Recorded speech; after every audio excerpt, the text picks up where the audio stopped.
Blessings everyone, this is Yanni, the only lockologist.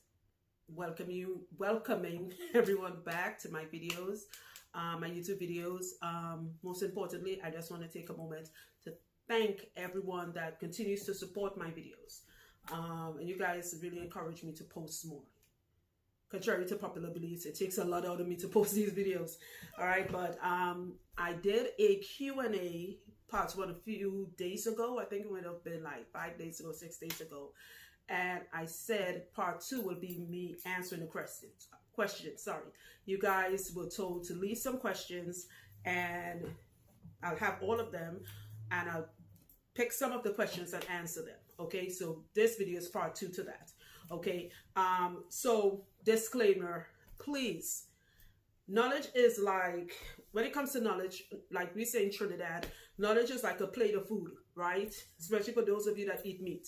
Okay, you eat the meat, you throw away the bone, right? You don't take everything. You take what applies to you. One of the most challenging thing I have with these videos is there's always somebody who feel the need to say, oh, what you're saying, then okay, doesn't apply to you. It is humanly impossible for me to do a video and whoever is watching this right now to think the video is directed to you. Okay, if it's not, then just move on, right? My videos are about knowledge for people who wanting to have locks in a healthy way. Okay, a lot of you were asking me questions about doing tutorials about how to do start locks and all of that. For the new people, I do not do tutorials. This is YouTube, meaning there are tons of other people who have a way larger following base, fan base, subscribers, whatever you want to call it. And they do tons of tutorials and they're pretty talented at it. All you have to do is go find them, right? My videos more caters to the lock queen and the lock king who did a lot with their hair, it got damaged, or the ones that already has healthy hair and they want to keep it healthy in a more natural, holistic way. That's the most simplified way I could explain what my videos are about. If you are not into that, you are more into the cosmetic side of locks, which is okay. Seriously, it is. Right? Because at the end of the day, that's your prerogative. Okay, if you're more into that, then go find a video that suits your needs. You want to find out how to do a style, how to put pipe cleaners in your hair. There's a video for everything. There's a video how to fix your car, to paint. There's a video. Just find what suits you. Okay, that's all I'm asking. Okay, if this doesn't suit you, you have two choices.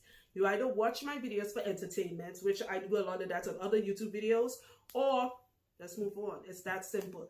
I don't need the negative comments. I don't need the, oh, that bitch talk too much and all that. And I've been called the N-word. You name it, I've been called it. And I'm constantly blocking people like, yo, I know that it's a free platform. I get that, a free forum. So you have the choice to leave negative or positive comments or not leave anything at all. I also have the choice to block your ass. There, I said, okay? So please keep it clean. I am just here to give free information. So especially at times like this where people could do stuff themselves. All right, so I hope that helps. And that's my disclaimer. So the next one is, there was a lot of questions, some of you that send the essay type questions. No, it was cute, but no, don't do that. You could have just kept it in a simple form, like, Yanni, why is my hair dry? You know, so because when I explain it, I'm not just going to explain, okay, this is what you need to put in your hair to not make it dry. I'm going to explain what is causing your hair to be dry. So every question I answer, it's not going to just come in some one sentence answer. It's going to come really detailed. You guys, if you know me well enough, you know I'm very detailed, I'm very thorough when it comes to the knowledge that I want to bring into the lock community. Okay, the good thing is that even some of you that had essay type questions, somebody else asked the same questions, I should say, in a more simple form. So I'm going with a more simple person that asked the question. Shout out to all the people that kept their questions short and sweet. Okay, all right. So I can't answer all, it was a lot, but I got the gist of what everybody wanted to know. So here we go. I'll start with the basic ones. For the people that were asking me, a few people asked, how do you dry locks? And I figure the people who are still asking that, it's one out of two things. It's either they just started their lock journey, or they've been getting their hair dry under dryers. And if you know me well enough, you know I'm totally against that. So when it comes, I realize a lot of you are having lock problems or questions or whatever because you're really overthinking this. And it's the lock journey is the most simplified way to have your hair, because it's just basically leave it alone, right? So you're overthinking this. So if you stop overthinking and you just use just pure common sense and logic, break it down in a very simple way. Before you had locks, because nobody was born with locks, no matter what hair you had, male or female, whether you had an afro, a jerry, whatever, let's pretend electricity went out. How would you have dried your hair?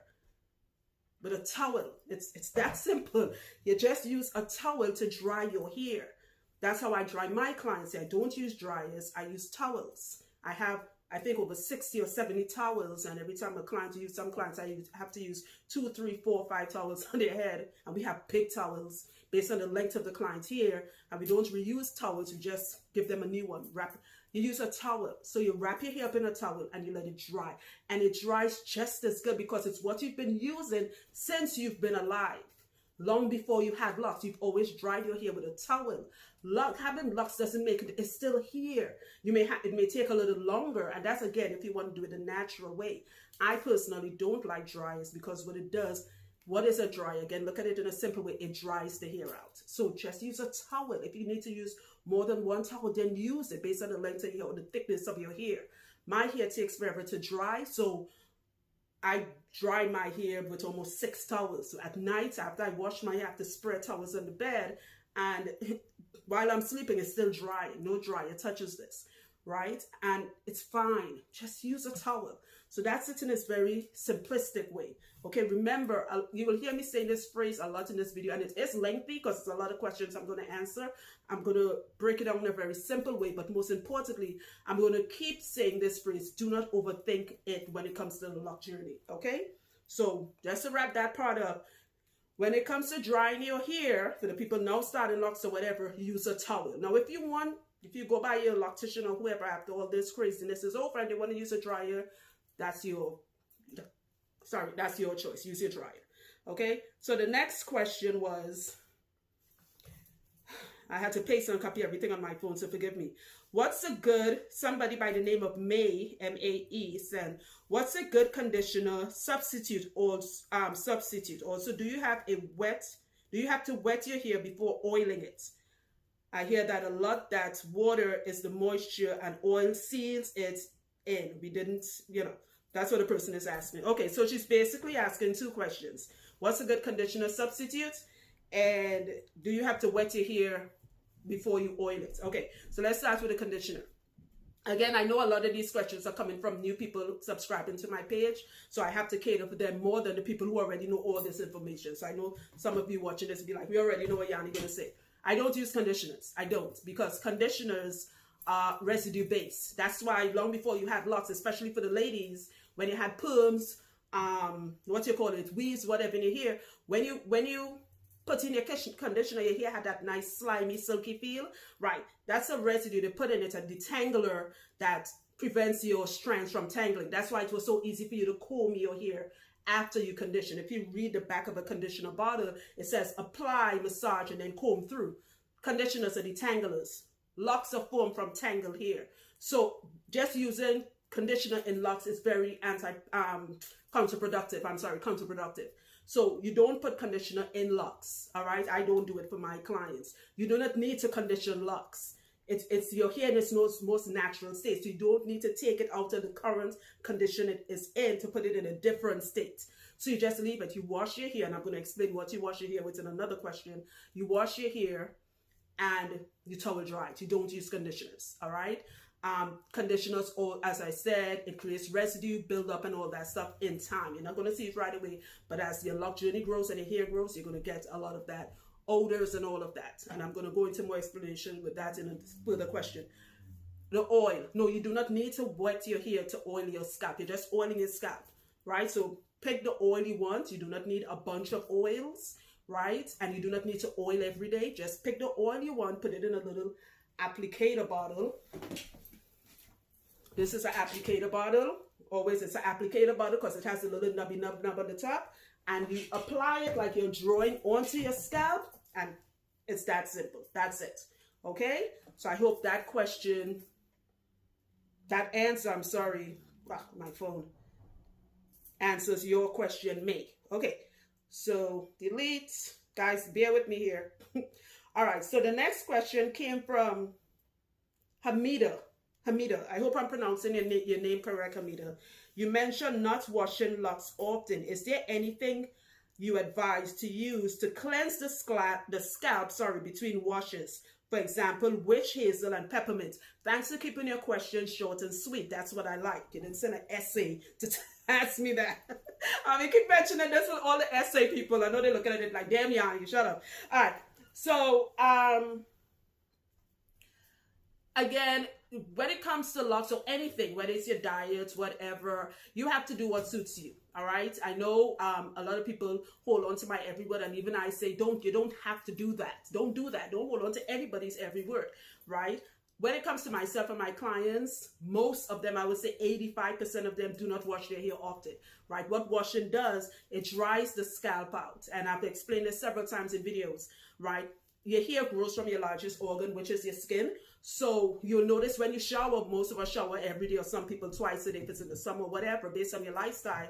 And when you shower, as soon as you come out, if you're into it, lotion, cocoa butter, something, you always, because your skin is dry. That's what water does. Unless you are a billionaire where you could afford a nice filtered water system where the water is properly treated, not with all these chemicals, and it doesn't dry you out, the average person showers, wash up, whatever, wash their hair with normal water. Think about why some people wear gloves when they do dishes. My husband has to do it because the water damages his hand. Water dries your hair out, okay? You do not need to wash that often. And I know somebody was saying, that's a question I may have to come back to because I think someone asked that. Well, what if my hair stinks and I work out and I sweat? Your hair only stinks when you're using products. And when I talk about products, I'm not talking about oils. I'm talking about the souffles, the waxes, the conditioners, the shampoos. You really don't get all that stuff out your locks.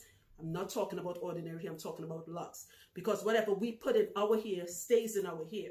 All right. So when your sweat mixes up with that, and then you scratch you at the gym and you're doing all your jumping jacks, whatever, and you scratch, you snip your fingers. I know because I am queen of snipping stuff on my body. That's a Trini thing. We hear bad odors.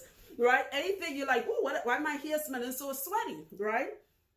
That is because your sweat mixed up with your shampoos and all of that.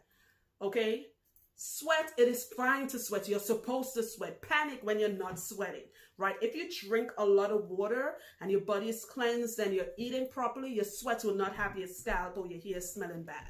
All right? So you do not have to wash that often. What I will suggest, you should be washing your hair at least once every 3 months. My clients see me once every 3-4 months. And I will say, like, as I said before, 85% of my clients only washes their hair when they see Jimmy, but not me. I don't wash hair. Jimmy is the washer, right? Only when they wash Jimmy. That's why he takes almost 30 minutes plus 45, almost an hour washing a client's hair. By the time he's done, you don't have to wash again. And to tell you that I am telling the truth on this, Jimmy and I wash our hair 2 to 3 times a year, right? And before the COVID-19, we go to the gym often. I am queen of saunas. You guys know under this, I always have 2 silk scarves, and I sit in the sauna with it. My hair my hair is all the way down to my butt. It's very thick. It does not smell. Why? Because I'm constantly drinking water. Constantly. I'm not eating meats. I'm not eating snacks, processed food. So I'm not sweating that stuff out. Okay, so just to say, you do not have to wash your hair that often. Okay, some of these answers will be lengthy, like I did said. I'm not going to just say don't wash your hair. I'm going to explain the why not to or the why to do it. Okay, to cleanse the scalp, again, I heard people say they cleanse their scalp with witch hazel and was it sea biscuit or something I don't know, something with C in it. And clients have told me about this. They're like, why are you doing all of that? The reason why we sweat is that's our body cleaning itself off. Like your skin is also a filter, natural filter. You don't have to do all that stuff. I when I checked back in the day, which hazel was done to, like, I think if you have acne, you clean your skin with it. It was a nice tone or whatever. I'm not putting that on my scalp right now. If it works for you, I do keep telling people this because I know somebody watching this video and saying, oh, I use witch hazel. Then go ahead and use the friggin' witch hazel. This is my response to this question, right? You take care of your body from on the inside. You don't need to use all of that. You don't need to cleanse the scalp. Okay, the scalp cleans itself. It's not going to smell. Your hair is not going to smell. Unless you're doing a job that demands you doing something very nasty, like you're laying pipe under the streets or something, or working under the subway, to doing on a farm, something in a zoo, which is highly unlikely, right? Unless you're doing something like that, most likely, you know, to cover your hair, in that case, your hair would be fine, okay? So I hope that answers it. All right, and when it's time for you to wash your hair, I'm going to explain that later on. Just use peppermint pick one of the Dr. Bronner's that works for you, okay? That was one question. So the next one is, wow, Ulazur Honda R. I don't know what name is that. It's YouTube. You guys have weird names. All right. Okay, so somebody asked, can popping your locks be bad? So I'm assuming this Ulazar person asks, like, when you're low maintenance and your locks start to tangle up together, what do? Yes, you should pop your lock, unless you're really freeform where you want it to go into one big, what we call in Trinidad, bongo dread or natty dread, one big handle lock. Yes, you should pop your locks. However, don't wait until it's like you haven't done it in months. Right? Try to do it like every couple of weeks. You will know when you scratch your hair, you're going to feel it. Right before this video scratch, I had like 3 locks combined. And if your hair grows fast, remember your hair is constantly locking. It's constantly tangling. So after you, oil your scalp with whichever oil you choose to oil your scalp with, then gently pull it apart. All right? From the roots. Don't pull it. If your hair long, don't do that. Feel the parts where they start connecting and gently tug it. The reason I'm saying don't wait too late if you don't want to have that type of lock feature where all your locks combine, which some people do that if that's the look they're going for, is that one, if you're tender-headed, it's going to hurt like heck, and 2, you're going to lose a lot of hair. So do it every now and then. Do I do my hair like once a year or more? I still have to pull my locks apart because my hair grows fast. I sweat in my head, like when you're sleeping and stuff, and saline is in sweat. The saline, the moisture causes your hair is always locking. It's a process that happens until the day you die or until the day you decide to cut your hair. So, and always locks from the roots. So if I don't pull my locks apart, I'll end up with something looking like fingers just clumped together. Okay, so yes, you can pull your locks apart. Do it when it's oil or when it's damp, like right after you wash your hair. Wrap it up with your towel, get most of the water out, and it's just slightly damp, and then gently pop it apart, okay? Again, don't overthink it. You're not going to lose it. Take your time doing this. You do it a little every 2 weeks or so, then you wouldn't have to worry about anything, okay? I hope that answers that. Okay, so the next question came from Felicia Page. I think it's Page. After I washed my locks with apple cider vinegar and baking soda to get rid of white stuff on my lock, I still notice white stuff. Sorry, I didn't notice the the period. Why is that happening? I only use olive oil in my hair. I have very oily scalp. Okay, so the reason why. Okay. A lot of you using the apple cider ACV rinse and all of that, and it is something Jimmy and I do, that I taught Jimmy how to do, but a lot of you are using it incorrectly. That's why so many of you ask me about the lock detox, and it's not to hide anything. That's one topic I would never go into. It's kind of like why I would never do tutorials, because everybody here is different. And I'll tell you why you're seeing white stuff, Felicia. What the apple cider vinegar and your baking soda does, it pulled, most likely you've had product in your hair. This is for anybody who could relate to this. If you had product in your hair, right? And this is for the people who are asked to me the question about when they use Dr. Bronner's, the same thing happens to them. They're thinking it's residue that the Dr. Bronner's or the ACV left. It didn't leave residue. What it did, it pulled the residue to the surface. Sorry guys, you don't have no nose. I had to keep doing that with my glasses. I got no nose bridge. Anyway. So I'll explain this the best way I could. So let's say you've been getting your locks done for the past 5+ years, and you had all the styles, you had all the products put in, the souffles, the waxes, the blah blah blah, right? And maybe you stumble across one of my pages telling you do less, let your hair grow, have the disrespectful look, whatever, and you decided, let me just try to get this product out because the girl who's doing my hair or the guy who's doing my hair don't want to do it. And I saw a video on doing AC rinse, so I heard Yanni talk or somebody talk about Dr. Bronner's. You had 5+ years, or whenever you started your locks, of all that product.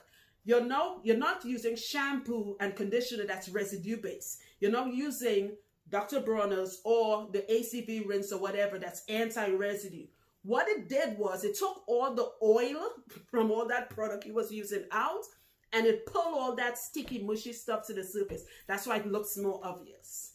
Okay, that is not something you're going to get rid of overnight. That's why for the people now starting your locks, use this as a lesson for you. Stop having products, or stop using products. And the products are waxes, gels, creams, souffles. Yes, there's actually something called a souffle. All these things, anything that's sticky, stop using them in your hair. All right, so it's not causing residue, it's showing the residue you had in your locks before. Okay, somebody had asked, like, would I need a lock bath? It's difficult for, I know you guys see me mention, you see me post videos on lock baths and stuff. If your hair is by your neck, say you were my client, I can't give your neck a lock bath. Your locks have to be a certain length. And I can't tell you how much clients that has come to us and their residue or their buildup was so bad, we don't even get it out in the first wash. It takes a while. And no two people have the same detox, right? That's why it's not to hold back information. That's why that's something I cannot explain, because that is, it's kind of hard. It's like a fingerprint. How I did Kevin's, how Jimmy and I did Kevin's hair is not how we're going to do Michelle's hair. You understand? So I'm saying this to say, you're seeing all that residue because of the apple cider. And apple cider, though it's good to remove buildup at times, because sometimes that don't work when we use it and we have to use something else. The thing with it also dries your hair. So all that oil came out and you're seeing all that dryness. What I would suggest is this, Felicia. Don't do that too often, right? If you, or for anyone dealing with the same issue, if you're trying to get rid of your buildup, in time, a good thing to use, and I had this on my video and I'll explain this right now, is if you have buildup and you know what buildup is, unless you were sleeping like this while the person was doing your hair for all the years and you never paid attention to what he or she's putting, product was used in your hair. And then they put you on a dryer and they baked it in your hair. So it's been there for years, right? Something that does work pretty good. Dawn dishwashing detergent, the blue one, or lemon dishwashing detergent, and I'll explain why. So you guys remember those commercials back in the day where you saw the little penguin came out after they had the Gulf spill in the Gulf, after the Gulf War and the oil in the ocean and all of that, and the little penguin come out walking all sick and frothing all kind of oil. Notice what they use with a little toothbrush? They use Dove, right? Dawn blue dish detergent, because dish detergent has acid in it. I know it's not the kind of acid that'll burn your skin off, because if it was, then you wouldn't be washing dishes with it. Again, just use logic, okay? But what the acidity in the detergent does, it cuts the alkaline that is in your hair. That's all the soapy, that's all the, the oily stuff, all right? Only if you have buildup, you should be using this. I don't even use it in my hair because I don't need it, all right? That should be only used once in a blue moon. Like if, let's say once every 6 months, right? And when you do it, make sure you stand up under the shower and you rinse that out properly, right? It is really one of the only things, because you put shampoo in all your buildup, it's just going to attract to the buildup you already have, the shampoos and the conditioners, all right? Dawn dish detergent or lemon dish detergent. A little bit of it, rub it, take your time. If your hair is long, wash your hair like it's this thing. Close, wash it, rinse it out properly. Get the water as a little above warm, because you want to break all that buildup up. A lot of people have hit me up who tried it, and if you pay attention, if you could just peek a little bit and look at the water going down the drain, then you're going to really see what's coming out of your hair. The reason you cannot do that often, and I cannot stress that enough, is because it's going to dry your hair out. It's like the best way to explain it is like a necessary evil, all right? But don't use it often. And I know somebody will totally disregard what the heck I'm saying right now, and it locks like this long, and they're like, you know what, Yanni said, don't fucking use it if you don't need it. Like I explained to clients, some of you are using things, it's like taking a Tylenol or ibuprofen and you don't have a headache. Like, it's pointless. If you know what I'm telling you, wait, I don't have buildup, then don't use it. Let's use it, Dr. Bronner's, okay? And also, if you know you don't have buildup, you don't need an ACB rinse. Those things ended, and then the baking soda. So if you had a lot of buildup in your hair, baking soda is powder, right? And who told you that you dry that, you dissolve that enough? I have watched people, they're like, what the heck is this sandy thing? Did you go to the beach? Oh yeah, I saw a video with this girl doing this thing, and the baking soda trap. I'm like, Lord, sweet baby Jesus, in a onesie, why are you using these things that you don't know what you're doing? Keep it simple, guys. Keep it, I know you have to take care of your hair yourself, even long before COVID, whether it's a money issue, and some people just don't like other people handling their hair, and that's actually a good thing. Just keep it simple, okay? In time, your buildup and all that stuff you accumulated all during the years, it's going to go away. It's going to take a while, but it's going to go away. What makes it go away is that you space out your washes and you stop putting it back in your hair. Just oil the scalp, okay? So I really hope that answer helps. Sorry, guys, I told you guys this would be long. And the olive oil, if olive oil works for you, I'm going to have a separate video on oils. If it works for you, use it. I prefer not to use olive oil in my clients unless they have a fungus, because it's more antifungal oil, but olive oil have a tendency of dry. Olive oil and coconut oil. Those are two oils that has a tendency of drying hair out. But if it works for you, go ahead and use it, okay?